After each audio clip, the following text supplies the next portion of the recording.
Welcome home. Oh, did I spook you? Sorry about that. I pulled in just a little after you, so I thought I could catch up if I hurried. Not my fault that you're that easily spooked. What? Hey! I thought we agreed on no violence in this household. Ow! Okay, ow! Okay! Truce! Truce! Truce! You are a mean one. Uh-huh. Nasty. Hey, you put that hand down. Don't think I didn't see that. Hmm? Well, I was supposed to get home earlier, but Mrs. Davis, the old crone living a few houses down, yeah, that one. She asked if I could run some errands for her while I was out, so I did. No, I still think she's an unpleasant old prune, don't get me wrong. But you know me. I've always found it hard to say no to people. At any rate, she won't be a problem anymore, so there's that. Yeah, she mentioned something about moving up north with her daughter. Winter's been getting a bit much for her here these days. She never told you that? Huh, that's odd. She's been talking my ear off this entire afternoon. Never thought I'd see the day where she'd pass up a chance to gossip. Though I'm sure if you stop by, she'll gladly tell you about it in great detail. Oh, you should have seen the look on your face when I said that. Priceless. Now, how about you go freshen up, and I can get dinner started while you do. You sure? I know it's your turn to do it tonight, but you've had a long day and all. I can get it done instead. All right. Tell you what, how about this? We can both get dinner done tonight. It'll be a lot faster that way. Besides, it's been a while since we've last made anything together, so it could be fun. You can be my sous chef. Okay, you have a point. We are equally as bad. So, what are we thinking? Chicken, fish, pasta? Yeah, I can do pasta. I'll get the ingredients. Yeah, ingredients. Hey, don't laugh at me. It's been a long day, okay? Uh-huh, sure. Like you've never misspoke once in your life. Oh, it's okay. I got it. What else do you want to add to it? Mushrooms? Yeah, okay. I'll get that too. And that's about it. Shall I begin, chef? Yes, chef. I'm ready too, chef.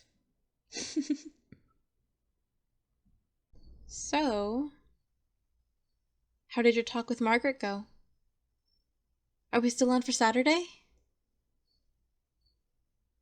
Oh, yeah, that makes sense. Sort of figured that you wouldn't be able to get away, considering how work's been so hectic for you lately. It's okay. Don't sweat it, babe. We can always reschedule or work around it. Besides, come to think of it, now probably isn't the best time to be going out anywhere to begin with. Especially not after your team found a freshly made nest of one of those things. It's crazy to think about how quickly those monsters managed to get past defenses and integrate themselves among us. Oh, management had a field day with it, I'll tell you that. So much time spent covering everything up, and not enough spent on actually catching those buggers. It's ridiculous.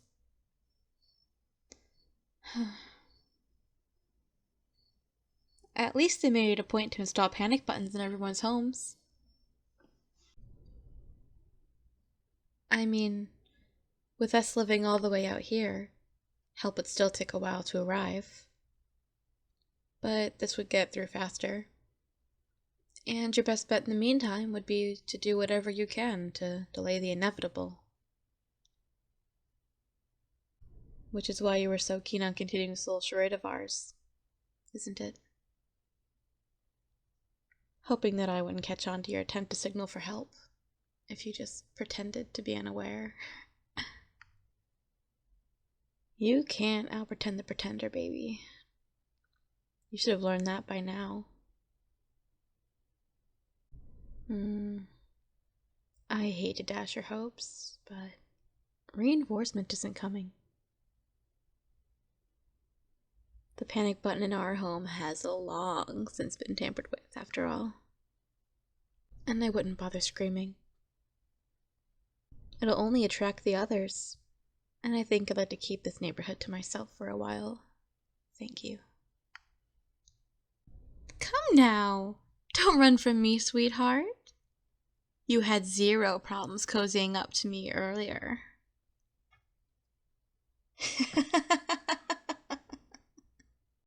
How'd you find out?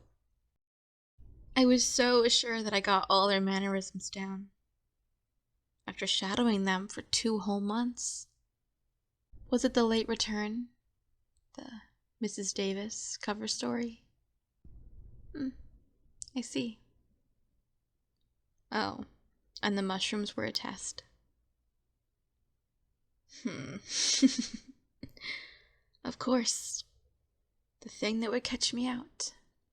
The one thing that would catch me out would be the damn mushrooms. I'll be damned. Guess I should have watched them more closely. The devil's always in the details, after all. What do you think happened to them? The very same thing that happened to all your neighbors, of course. I ate them. It's a quiet neighborhood, and you often don't return home until late in the night. Makes it easier to pick them all off one by one in preparation for the arrival of my brothers and sisters. Now, it was tricky at first, rotating between the shapes of multiple others to keep up appearances that it was a safe area. But hey, the chance to get closer to a cute researcher like yourself, with secrets to die for, doesn't come by often. You're really asking why I kept you alive after all this time? You're right. I could have killed you. Taken your shape and attempted to infiltrate your workplace for all the information I wanted. I could even do it now. Just tighten my grip, ever so slightly, and rip you in two. But I don't want to. When I ate your partner, I saw what they saw, felt what they felt. Their regrets, their dreams, their passion, their memories, all of it. Most importantly, I saw you. You were a part of each one of their most vibrant memories. You gave them warmth. You gave them comfort. They've been commended on their bravery quite often throughout their life, but there were times where they didn't need to be brave. They needed to be safe. And you understood that. You gave them that safety without once judging or thinking poorly of them. You gave this relationship your all.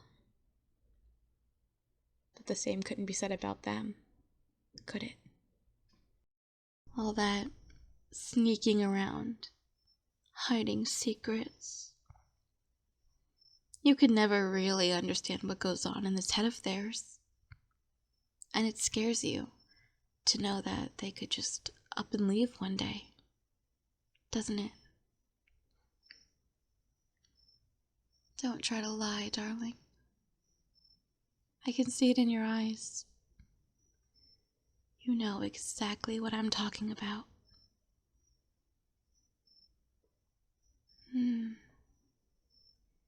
It must have been so painful to lie in bed at night beside someone you love, listening to their breathing, soaking in their warmth, and yet still feel so terribly alone. And after some point, you don't even know if you're staying because you love them, or if you're just afraid of losing everything you fought so hard for. There's no reason someone as wonderful as yourself should be stuck waiting for the day you outlive your usefulness to others. There's no reason you should be stuck questioning if it's you they loved, or if they just love the false idea of you being able to fix them. I'll be honest, when I first got here, I shadowed the both of you. Mainly so that I could get in on the organization's plans to hunt my people down. But the closer I got to you, the more I thought, why shouldn't I be looking for more? You're interesting. You're intelligent. And you deserve better. Better than all they could have given you. And I could be the one to do just that. We could be equals. This doesn't have to end in bloodshed, babe. I know you're angry. I know you feel betrayed and scared. And I know I'm going to have a lot to make up for, given, all that was necessary to get us to this point. But just as I have learned to value you, you will learn to do so eventually. You'll learn to love me. Don't be so quick to say never. I'm sure you'll change your mind soon enough. Once my family's all here.